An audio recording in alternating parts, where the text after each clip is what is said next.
Hello everyone. तो आज हम आए हैं क्लास 12th मॉडर्न फिजिक्स के चैप्टर एटम्स के साथ।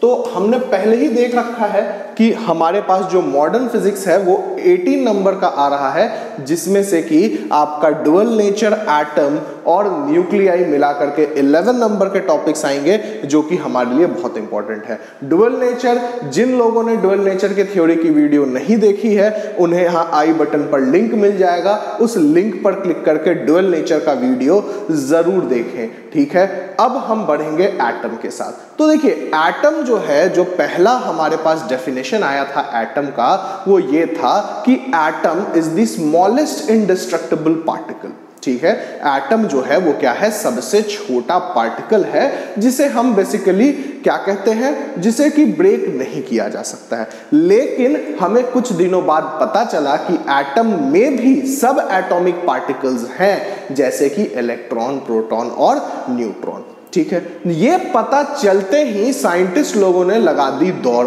और बोला कि भाई हम बतलाएंगे कि एटम के अंदर जो है वो इलेक्ट्रॉन, प्रोटॉन और न्यूट्रॉन जो है वो कैसे काम करता है। तो जो दौड़ लगाई उसमें सबसे पहला जो आपका क्या था, दौड़ था, सबसे पहला तो खैर नहीं कह सकते, लेकिन थोड़ा बहुत जो सफल रहे वो रहे जे थॉमसन साहब, और इन्होंने हमारे पास सबसे पहला मॉडल ऑफ एन एटम दे दिया, J Thomson model of an atom. J Thomson model of an atom. तो आइए बात करते हैं कि थॉमसन साहब ने Thompson model of an atom में क्या क्या कहा। तो थॉमसन साहब ने बोला कि एटम जो होगा वो स्फेरिकल होगा, एटम एक गोला होगा। ठीक है, और ये जो स्फेयर होगा इस पे यूनिफॉर्म पॉजिटिव चार्ज का डिस्ट्रीब्यूशन होगा, और नेगेटिव चार्ज इनमें क्या होंगे, एम्बेडेड होंगे, जड़े हुए होंगे, वैसे ही जड़े हुए होंगे जैसे कि वाटरमेलन में सीड्स। ठीक है, तो अगर आप एक वाटरमेलन को कंसीडर करेंगे तो वाटरमेलन का जो रेड पोर्शन होता है वो पूरा रेड पोर्शन क्या है, वो पूरा red portion uniform positive charge है, और उसमें जो बीज जड़े हुए हैं वो नेगेटिवली चार्ज है। लेकिन थॉमसन साहब ने यहां पे बोला कि जो भी अट्रैक्शन और रिपल्शन फोर्स, क्योंकि आपको पता है कि लाइक चार्जेस आपस में रिपेल करेंगे और अनलाइक चार्जेस आपस में अट्रैक्ट करेंगे, तो एटम के अंदर पॉजिटिव और नेगेटिव चार्ज दोनों है, इस कारण से अट्रैक्शन और रिपल्शन होगा, और उस अट्रैक्शन और रिपल्शन फोर्स को क्या किया जाता है, दोनों अट्रैक्शन और रिपल्शन फोर्स आपस में क्या कर जाते हैं, कैंसल आउट हो जाते हैं। इसलिए एटम जो है वो स्टेबल है, और इलेक्ट्रिकली न्यूट्रल की भी बात कही जे थॉमसन साहब ने, मतलब इन्होंने ये कहा कि जितना पॉजिटिव चार्ज है उतना ही नेगेटिव चार्ज होगा। ठीक है, तो हम मेन पॉइंट्स देख लेते हैं। J Thomson model of an atom ज्यादा इंपॉर्टेंट नहीं है हमारे एग्जामिनेशन पॉइंट ऑफ व्यू से। तो सबसे पहला, atom was considered to be a sphere of uniform positive charge, a sphere of uniform positive charge with negative charge embedded in it, negative charge embedded in it, embedded in it। दूसरा point इन्होंने बोला, electrically neutral and stable. Electrically neutral का मतलब वही है क्या, कि जितना पॉजिटिव उतना नेगेटिव, और स्टेबल का मतलब क्या है कि जो भी आपका अट्रैक्शन और रिपल्शन फोर्स होगा वो क्या होगा, सेम होगा, और एटम जो होगा वो क्या होगा, स्टेबल होगा। तीसरी चीज जो यहां से हमने देखा वो क्या देखा, कि इसको आप कैसा मॉडल बोला गया, इसको बोला गया वाटरमेलन मॉडल। क्यों, क्योंकि वाटरमेलन जैसा था, तो इसको आपने या तो वाटरमेलन बोल दिया या फिर प्यार से प्लम पुडिंग बोल दिया।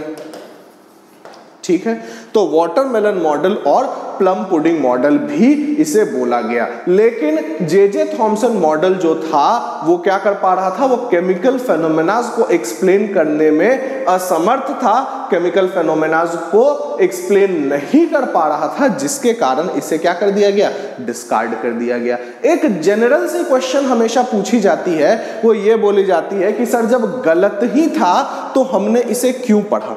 ठीक है, जब गलत ही था तो हमने इसे क्यों पढ़ा। तो देखिए, गलती बेसिकली ये होती है कि एक टाइम होता है, एक मोमेंट होता है जब आप गलती करते हैं तो वो क्या होता है, वो जस्टिफाइड होता है। जैसे आप बहुत सारे ऐसे क्वेश्चंस देखेंगे जो 90 की दशक में IITs में आया करते थे और अब CBSE बोर्ड एग्जाम भी नहीं पूछता है।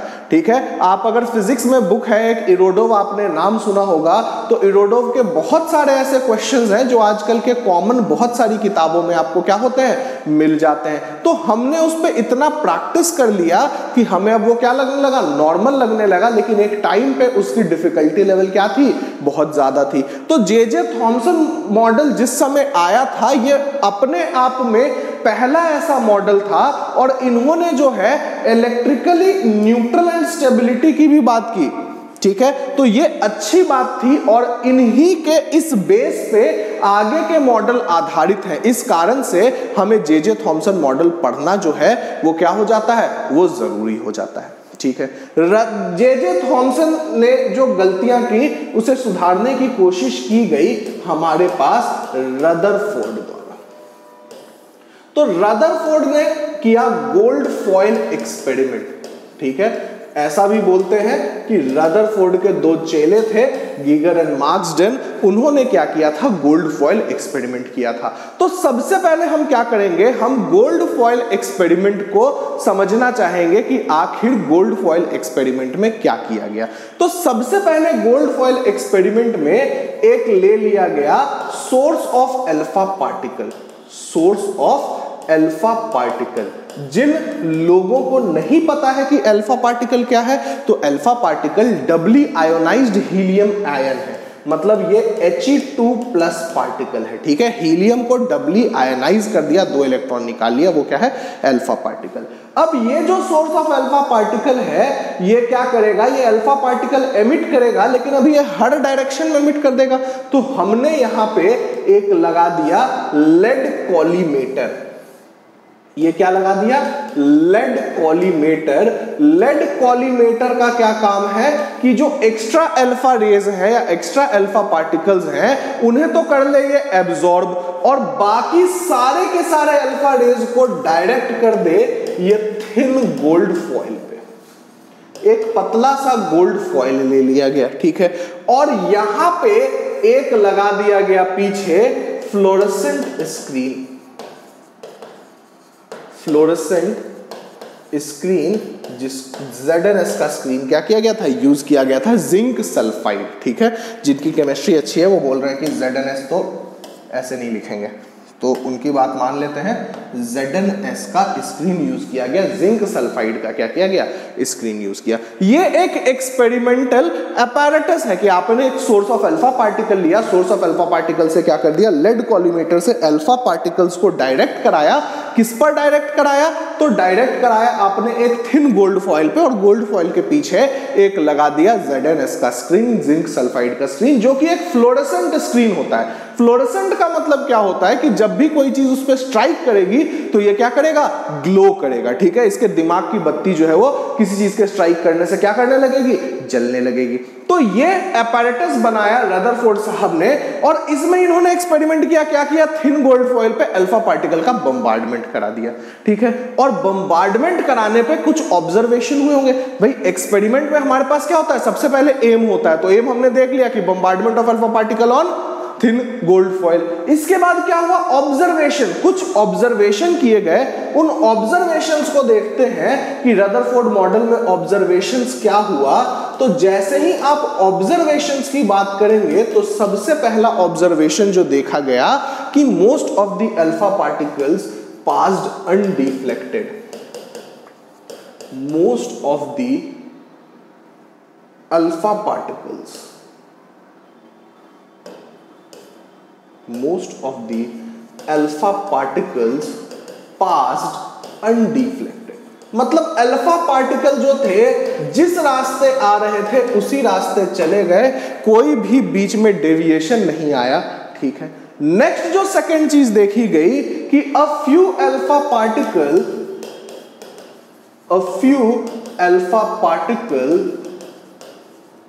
gets deflected by a small angle, gets deflected by small angle। बहुत कम अल्फा पार्टिकल जो थे वो छोटे एंगल से डिफ्लेक्ट किए गए, और बहुत ही कम, very few alpha particles very few alpha particles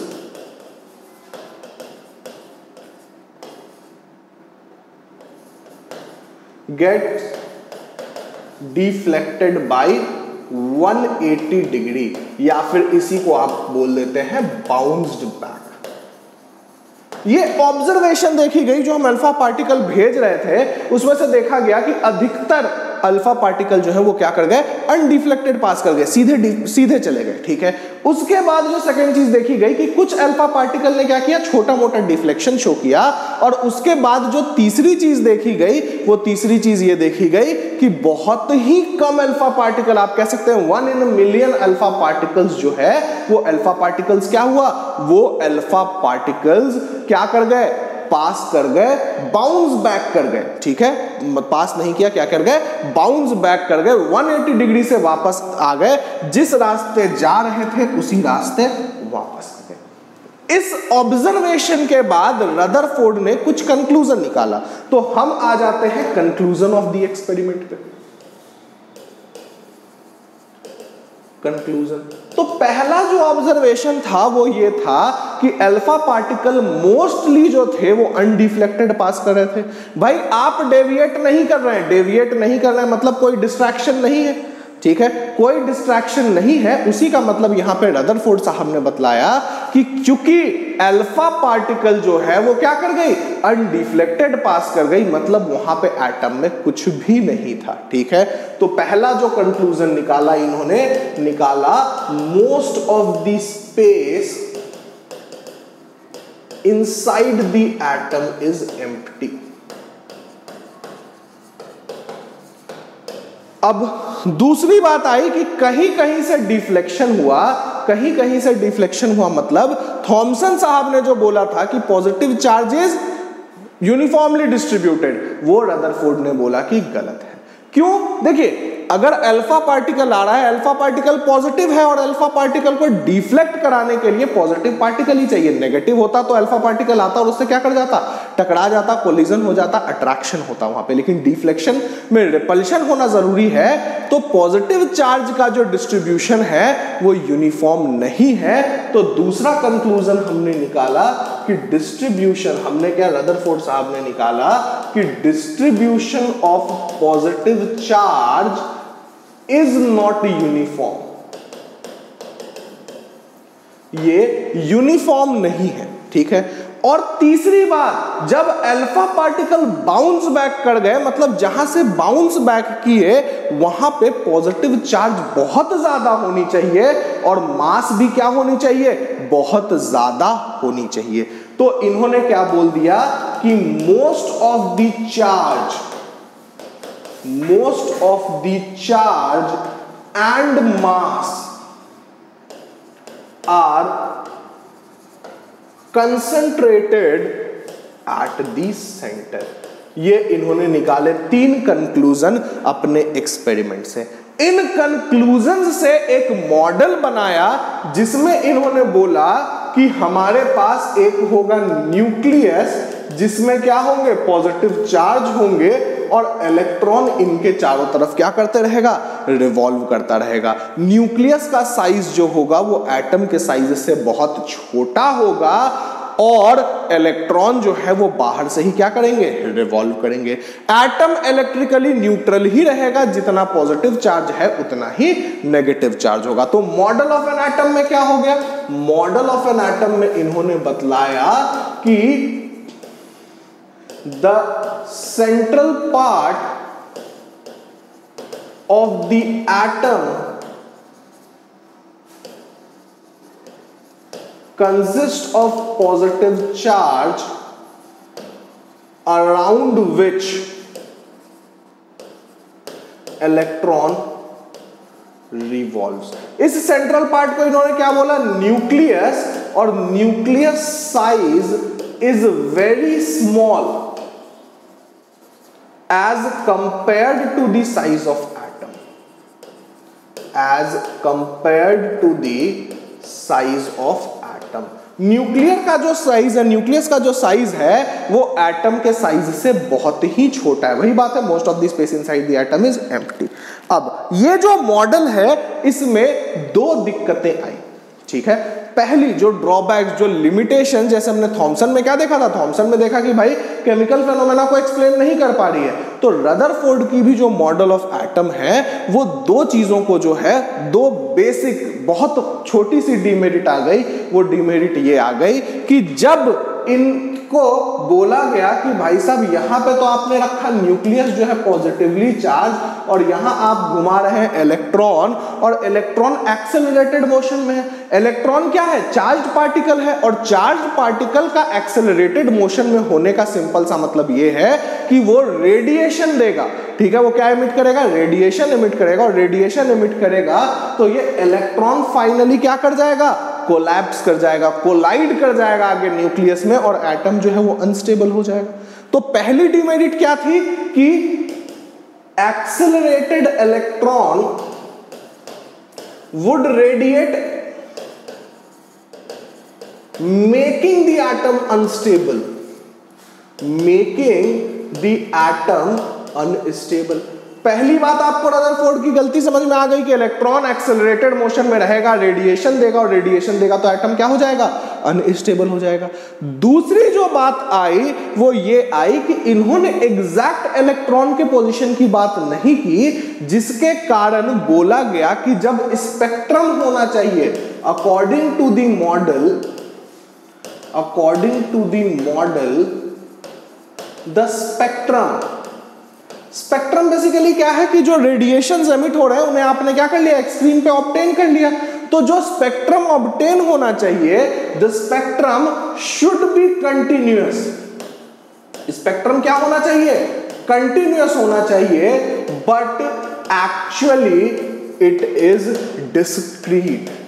discrete है, कंटिन्यूअस नहीं है, हर जगह स्पेक्ट्रम नहीं है, स्पेक्ट्रम किसी फिक्स्ड क्या है, पोजीशन पे है। मतलब बेसिकली दिक्कत इनके साथ ये हो गई कि इलेक्ट्रॉन का रिवॉल्यूशन को नहीं बतला पाए कि क्यों रिवॉल्व कर रहा है, और दूसरा इलेक्ट्रॉन के पोजीशन को नहीं बतला पाए कि इलेक्ट्रॉन जो है वो कहां आएगा, ठीक है। लेकिन फिर भी जो हमने ये जो मॉडल ऑफ एन एटम है, मॉडल ऑफ एन एटम बहुत सही है। क्यों, क्योंकि हमें पता है, अभी भी हम जो मॉडल पढ़ते हैं उसमें हम यही पढ़ते हैं कि जो भी हमारा न्यूक्लियस है उसके चारों तरफ क्या कर रहा है, इलेक्ट्रॉन रिवॉल्व कर रहा है। हायर फिजिक्स की बात हम नहीं करेंगे, हम अपने लेवल की बात कर रहे हैं कि न्यूक्लियस के चारों तरफ इलेक्ट्रॉन जो है वो रिवॉल्व कर रहा है। ये एक basic model of an atom है जो कि सही है, और इसलिए रदरफोर्ड साहब का जो काम था वो सराहनीय है, हम उसे अभी भी पढ़ते हैं, ठीक है। अब हुआ क्या कि जब ये एक्सपेरिमेंट कर रहे थे, कौन सा, गोल्ड फॉइल एक्सपेरिमेंट, तो इन्होंने देखा कि जब पार्टिकल की बाउंसिंग बैक हो, बाउंसिंग बैक कैसे हो, देखिए ये है न्यूक्लियस मान लेते हैं, और यहां से आया अल्फा पार्टिकल, और ये अल्फा पार्टिकल यहां तक तो पहुंचा, और इसके बाद भाई साहब ये भागा पीछे, ठीक है। तो ये जो डिस्टेंस बच रहा है, इस डिस्टेंस को आप क्या बोल दे रहे हैं, are not distance of closest approach, distance of closest approach.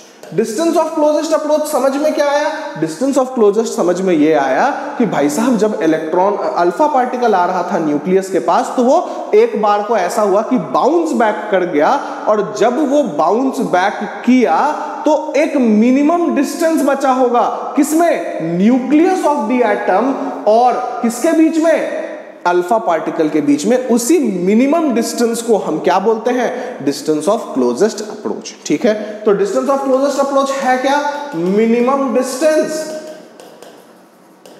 Between alpha particle and nucleus, ठीक है। अब देखिए, अब अगर यदि ये डिस्टेंस ऑफ क्लोजेस्ट अप्रोच आपको क्या करना पड़े, निकालना पड़े, तो आपको पता है कि जब ये मान लीजिए अल्फा पार्टिकल आ रहा है, ये अल्फा पार्टिकल ऐसे पहुंचा, तो अल्फा पार्टिकल जब ऐसे पहुंचा, यहां पे न्यूक्लियस है, तो इसके पास पहले काइनेटिक एनर्जी थी और अब ये रुक गया मतलब इसके पास क्या है, पोटेंशियल एनर्जी। और चार्ज सिस्टम है, मान लीजिए न्यूक्लियस पे चार्ज Ze है और अल्फा पार्टिकल पे तो चार्ज 2e है, तो जो आपका पोटेंशियल एनर्जी है वो होता है K Q1 Q2 by R। यहां अगर पोटेंशियल एनर्जी की बात करेंगे तो K Ze into 2e by R0। Ze क्या हो गया, charge on the nucleus, 2e क्या हो गया, charge on the alpha particle, और r0 क्या हो गया, डिस्टेंस ऑफ क्लोजेस्ट अप्रोच। लेकिन इसके पास कुछ काइनेटिक एनर्जी नहीं होगी, तो काइनेटिक एनर्जी तो भैया बचपन से पढ़ते आ रहे हैं, हाफ mv² होता है, और ये दोनों एनर्जी अब हमारे लिए क्या होंगी, इक्वल होंगी। तो अगर आप इस potential energy is equal to kinetic energy को लिखेंगे तो half mv² is equal to 2kZe² by r0, और यहां से जब आप R0 की वैल्यू निकालेंगे तो R0 इधर चला जाएगा, बाकी सारी चीजें इधर हो जाएंगी, तो ये हो जाएगा 4kZe² बाई mv², या फिर इसी को बेसिकली किताबों में लिख देते हैं 2kZe² बाई mv² बाई 2, मतलब काइनेटिक एनर्जी बाई क्या कर देते हैं, 2 कर देते हैं, तो सॉरी काइनेटिक एनर्जी कर देते हैं 2kZe² बाई काइनेटिक एनर्जी। तो ये जो डिस्टेंस है r0, ये डिस्टेंस क्या है, डिस्टेंस ऑफ क्लोजेस्ट अप्रोच, इतना नजदीक जो है वो आपके पास क्या आ सकता है, इतना नजदीक आपके पास एक अल्फा पार्टिकल न्यूक्लियस के आ सकता है। ये हमने कब कैलकुलेट किया, ये हमने कैलकुलेट किया कब, जब alpha particle gold foil experiment, alpha particle scattering experiment जो है वो हो रहा था। इसके अलावा एक और टर्म हमारे लिए इंपॉर्टेंट है, जो टर्म है आपका क्या, इंपैक्ट पैरामीटर। तो आइए बात करते हैं इंपैक्ट पैरामीटर की। तो देखिए हुआ क्या कि यहां से न्यूक्लियस है और ये न्यूक्लियस का एक सेंट्रल लाइन है, यहां से एक रे जो है वो ऐसे आ रहा है और ये भाई साहब चले गए ऐसे, डिफ्लेक्ट हो गए एंगल थीटा से, ठीक है। तो ये जो क्या है, ये जो डिस्टेंस है, ये जो लाइन आ रही है, ये बेसिकली वेलोसिटी है। किसकी वेलोसिटी है, अल्फा पार्टिकल की, मतलब यहां पे न्यूक्लियस है, ये अल्फा पार्टिकल इधर से आई और इधर क्या चली गई, डिफ्लेक्ट कर गई। तो इसी डिस्टेंस डी को, बी को आप क्या बोलते हैं, इंपैक्ट पैरामीटर। तो इंपैक्ट पैरामीटर है क्या, तो है भाई साहब perpendicular distance between the velocity vector and centre of the nucleus. Impact parameter की जो डेरिवेशन है वो हमारे एग्जामिनेशन पॉइंट ऑफ व्यू से बिल्कुल इंपॉर्टेंट नहीं है, तो हम इसे क्या कर ले रहे हैं, हम डायरेक्ट इसका फॉर्मूला लिख ले रहे हैं। तो इंपैक्ट पैरामीटर का जो फॉर्मूला है वो है 1/4 pi epsilon naught Ze² cot θ/2 by half mv²। के का प्रयोग मैंने यहां इसलिए नहीं किया है क्योंकि यहां के लिखे या ये काइनेटिक एनर्जी को के लिख दें तो कभी कभी क्या हो जाता है, कंफ्यूजन हो जाता है। तो रदरफोर्ड मॉडल को वापस से एक बार हम देख लेते हैं कि क्या क्या पढ़ना है। सबसे पहले थिन गोल्ड फॉइल का एक्सपेरिमेंट का apparatus पढ़ना है, वहां से क्वेश्चन कुछ आ सकते हैं। उसके बाद क्या पढ़ना है, ऑब्जर्वेशन पढ़ना है, कंक्लूजन पढ़ना है, मॉडल ऑफ एन एटम पढ़ना है और डीमेरिट पढ़ना है। ये 5 चीज जब हमने पढ़ लिया, इसके बाद हमें 2 नए चीजें और पढ़नी है। वो 2 नई चीजें क्या है, तो वो 2 नई चीजें हैं impact parameter and distance of closest approach. अब जो बात हुई, अब बात ये हुई कि Rutherford model of an atom में भी क्या है, कुछ गलतियां हैं। उन गलतियों को किसने सुधारा, तो उन गलतियों को सुधारा एक बहुत ही महान साइंटिस्ट ने, जिसका नाम क्या है, जिनका नाम है बोर्स, ठीक है।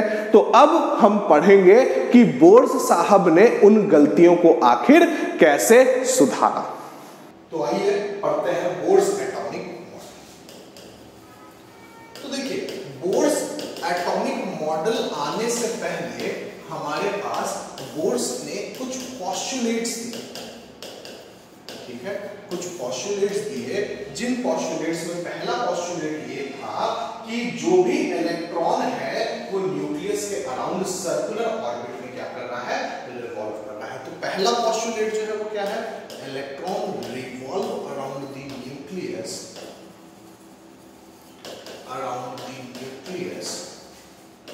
in circular orbits। तो बोलेंगे नई बात क्या है, रदरफोर्ड साहब ने तो ये बोला ही था कि इलेक्ट्रॉन जो है न्यूक्लियस के चारों तरफ क्या करेगा, रिवॉल्व करेगा। तो इन्होंने बोला कि ये जो सर्कुलर ऑर्बिट होंगे ये कोई भी सर्कुलर ऑर्बिट नहीं होगा, ये क्या होगा, ये कोई फिक्स्ड सर्कुलर ऑर्बिट होगा।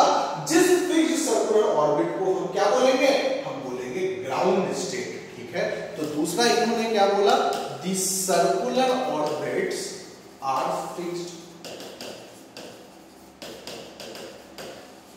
तो फिर बात पूछी गई कि फिक्स्ड तो है लेकिन कौन कौन से सर्कुलर ऑर्बिट पॉसिबल होंगे, तो इन्होंने बोला कि वही सर्कुलर ऑर्बिट इलेक्ट्रॉन के लिए पॉसिबल होंगे जिसका एंगुलर मोमेंटम क्या है, क्वांटाइज्ड है।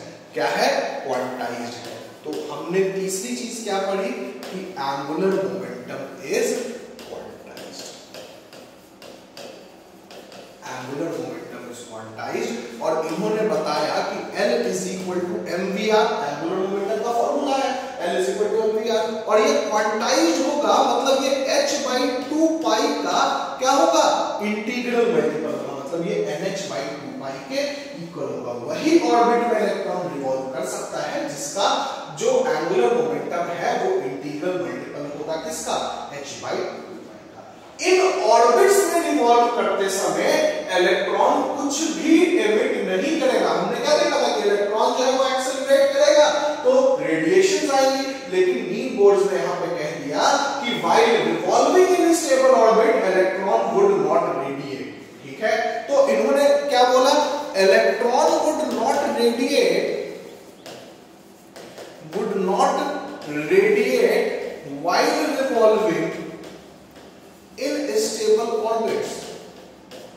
in stable orbits, तो रेडिएशन कब होंगे, तो when moving from one orbit to the other orbit। ठीक है, एक ऑर्बिट से दूसरे ऑर्बिट में जब जाएगा तो रेडिएशन क्या होंगे, रेडिएशंस प्रोड्यूस होंगे, बट कभी भी इलेक्ट्रॉन जो है वो क्या होगा, अपने स्टेबल ऑर्बिट में कोई भी रेडिएशन एमिट नहीं करेगा। ठीक है, तो ये कुछ पोस्टुलेट्स बतलाए नील बोर्ड साहब ने और इसके बाद इन्होंने कर दिया अपना मॉडल ऑफ एन एटम कि यहाँ पे वही न्यूक्लियस और यहाँ पे वही इलेक्ट्रॉन। ठीक, अब हम देखते हैं क्योंकि रेडियस की बात इन्होंने करी कि किस रेडियस में ये रिवॉल्व करेंगे, तो हम देखते हैं कि ये जो न्यूक्लियस इस पे क्या लगा रहा है, फोर्स लगा रहा है, that force will be equal to k q1 q2 by r square, जिसकी वैल्यू आपकी क्या होती है, k q1 आपका ze, q2 जो है वो इलेक्ट्रॉन बाय r स्क्वायर, मतलब ये हो गया आपके पास k ze square bye r square. ठीक है, ये किसकी बात हो गई, ये फोर्स की बात हो गई। लेकिन ये जो मोशन है इलेक्ट्रॉन का ये सर्कुलर ऑर्बिट में है और सर्कुलर ऑर्बिट में होने के लिए हमें पता है कि एक नेसेसरी फोर्स है सेंट्रीपिटल फोर्स। ठीक है, एक नेसेसरी फोर्स है सेंट्रीपिटल फोर्स जो कि इक्वल होता है mv स्क्वायर बाय r। ठीक है, ये किसके इक्वल है, mv स्क्वायर बाय r के। इलेक्ट्रॉन और न्यूक्लियस के बीच क्योंकि और कोई दूसरा फोर्स अभी फिलहाल प्रेजेंट नहीं है, तो ये जो इलेक्ट्रोस्टैटिक फोर्स है यही क्या देगा, k ze square bye r square जो ही होगा वो mv स्क्वायर बाय r के इक्वल होगा, सेंट्रीपिटल फोर्स के इक्वल होगा। और यहां से यदि आप रेडियस निकालना चाहें तो आपके पास रेडियस आ जाएगा k ze square by mv square. तो इस रेडियस में क्या करेगा आपका इलेक्ट्रॉन जो है वो रिवॉल्व करेगा। एक और हमने अभी क्वांटाइजेशन कंडीशन पढ़ा कि L is equal to mv, r is equal to nh/2। अभी हमने क्या पढ़ा, क्वांटाइजेशन कंडीशन पढ़ा। यहां से यदि आप रेडियस निकालने की कोशिश करेंगे तो ये nh/2 पाई mv हो जाएगा। भाई ये भी रेडियस इसको 1 मान लीजिए, ये भी रेडियस इसको क्या मान लीजिए, 2 मान लीजिए। 1 और 2 से आप क्या कर सकते हैं, दोनों वैल्यूज को सेम कर सकते हैं क्योंकि ये भी रेडियस और ये भी रेडियस है। तो देखिए जरा सेम रखते हैं, nh/2 pi mv is equal to k ze square by mv square. देखिए m से m मर गया, v से v मर गया। यहां अगर आप वेलोसिटी निकालना चाहेंगे तो वेलोसिटी इधर हो जाएगा, ये हो जाएगा 2 पाई k ze स्क्वायर बाय, ठीक है, ये nh नीचे आ गया, ये आपके पास क्या हो गई, वेलोसिटी। तो वेलोसिटी का भी फॉर्मूला हमने निकाल लिया कि किस वेलोसिटी से ये जो इलेक्ट्रॉन है ये रिवॉल्व करेगा। ठीक है, अब जहां हमने रेडियस का फॉर्मूला निकाला है वहां पे वेलोसिटी आ रही है क्या, तो हम क्या करते हैं, हम देखिए इस वेलोसिटी के वैल्यू को यहां पे क्या कर देते हैं, r के वैल्यू में रख देते हैं।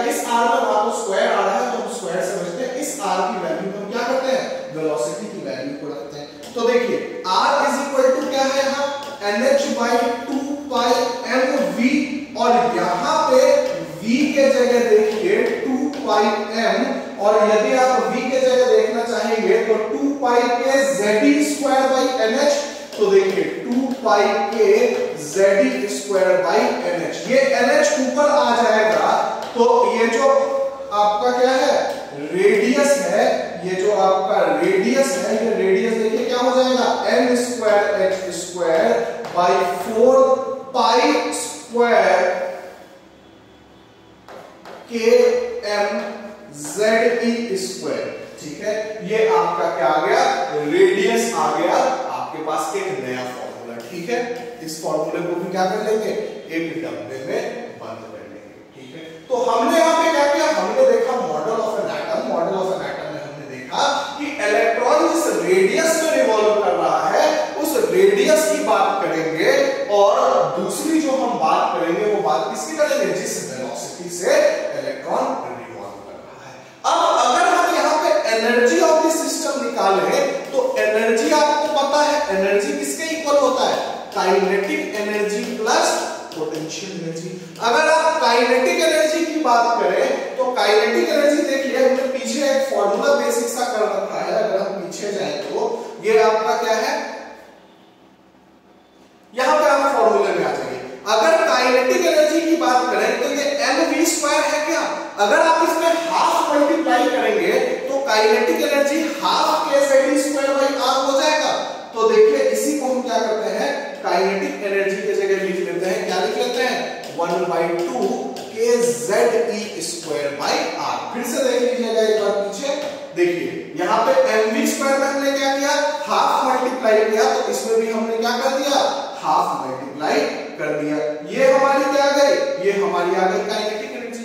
और पोटेंशियल एनर्जी की अगर बात करें तो पोटेंशियल एनर्जी आपका क्या होगा k q1q2/r, तो आप वैल्यू पुट कीजिए, k q1 है Ze, q2 है -e/r, तो ये हो गया -kZe²/r।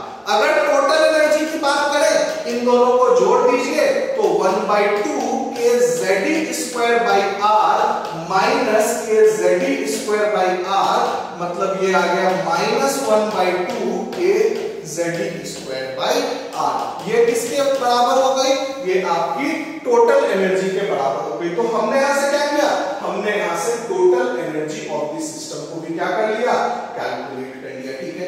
इसी टोटल एनर्जी के फॉर्मूले में अगर आप टोटल एनर्जी का फॉर्मूला देखें तो इसी में अगर आप इस R की वैल्यू को रख देंगे तो देखिए हम रखते हैं, तो टोटल एनर्जी की जो वैल्यू आ रही है, इसको थोड़ा इस साइड लिख लेते हैं, टोटल एनर्जी की जो वैल्यू आ रही है उसमें हमने 1/2 kZe² को तो रहने दिया और R के जगह n²h²/4π2kmZe², की वैल्यू को रख दिया। इन सारे वैल्यूज को आप क्या कर सकते हैं ऊपर भेज सकते हैं, तो ये आपके पास देखिए क्या हो जाएगा, ये आपके पास हो जाएगा 2, ये 2 से 2 कैंसिल हो गया, 2π²k²mZ²e⁴ बाई नीचे में आपके पास क्या रह गया m²h², ठीक है। तो टोटल एनर्जी का एक और क्या आ गया हमारे पास फॉर्मूला आ गया। अगर आप हाइड्रोजन एटम की बात करेंगे, किसकी बात करेंगे हाइड्रोजन एटम की बात करेंगे, यहाँ पे एक माइनस साइन भी है, तो एनर्जी जो होता है हाइड्रोजन एटम में सारे वैल्यू आपको क्या है, सारे वैल्यू आपको पता है, तो एनर्जी जो है वो -30.6/n² बचती है। क्यों, क्योंकि बाकी सारी वैल्यूज जो है हमें क्या है, बाकी सारी वैल्यूज हमें पता है, ठीक है। तो यहाँ पे हमने क्या कर लिया, हमने टोटल एनर्जी का एक बेसिक फॉर्मूला भी निकाल लिया और टोटल एनर्जी का एक और फॉर्मूला हमने यहाँ पे क्या कर लिया कैलकुलेट कर लिया। अब बोर्ड्स ने जो एक और बात कही थी किसकी, रेडिएशन की, उस हिसाब से हम क्या पढ़ते हैं, हम पढ़ते हैं स्पेक्ट्रम। हमने बोला कि यदि इलेक्ट्रॉन एक ऑर्बिट से दूसरे ऑर्बिट में जा रहा है तो उसको क्या करना पड़ेगा, उसको अपने एनर्जी में क्या लाना पड़ेगा, चेंज लाना पड़ेगा, और उतने ही एनर्जी का चेंज वो क्या कर देगा, रेडिएट कर देगा। तो इस हिसाब हमने क्या बना लिया, हमने बना लिया अपना एक हाइड्रोजन स्पेक्ट्रम।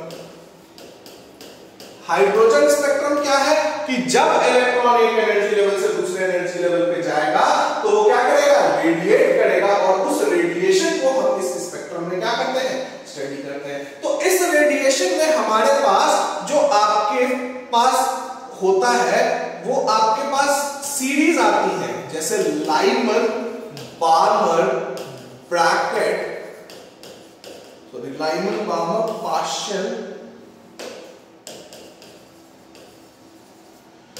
ब्रैकेट और फुल्ड सीरीज। ठीक है, हम ज्यादा स्पेक्ट्रम में अभी नहीं जाना चाह रहे हैं कि स्पेक्ट्रम क्या होता है, क्योंकि हम अभी सिर्फ एग्जामिनेशन पॉइंट ऑफ व्यू से स्टडी कर रहे हैं। तो हमें यह पता होना है कि हाइड्रोजन स्पेक्ट्रम में जो है वो कितनी सीरीज आती है, और इनमें दो वैल्यू होती है, एक N1 और एक N2। N1 इनमें क्या होती है, 1 2 3 4 5, और N2 क्या होती है, N1 छोड़ के कोई भी बड़ी वैल्यू। तो लाइमन की अगर बात करें तो N2 2 से शुरू होकर के इंफिनिटी तक जाएगी, बार्मर की बात करें तो 3 से इंफिनिटी तक, बार्मर की बात करें तो 4 से लेकर इंफिनिटी तक, ब्रैकेट की बात करें तो 5 से लेकर इंफिनिटी तक, और पास्कल की फुल्ड की बात करें तो 6 से लेकर इंफिनिटी तक। तो ये आपकी N1 और N2 की वैल्यू हो गई।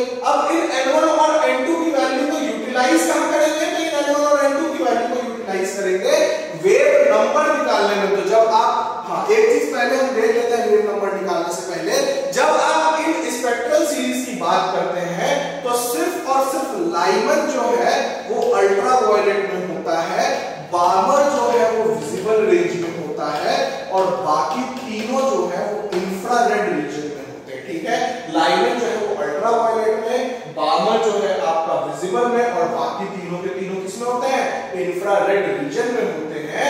तो इस को भी आपसे एग्जाम में पूछा जाता है कि कौन सी स्पेक्ट्रल लाइन की सीरीज जो है वो सीरीज आपकी किसमें होती है, विजिबल रेंज में होती है। ये क्वेश्चन भी आपसे पूछा जा सकता है। तो हमने ये देखा कि हाइड्रोजन स्पेक्ट्रम में जितने भी आपके क्या रहेंगे, स्पेक्ट्रल लाइंस रहेंगे, उनको हमने 5 सीरीज में बांट दिया है, लाइमन, बार्मर, पास्कल, ब्रैकेट और फुल्ड में।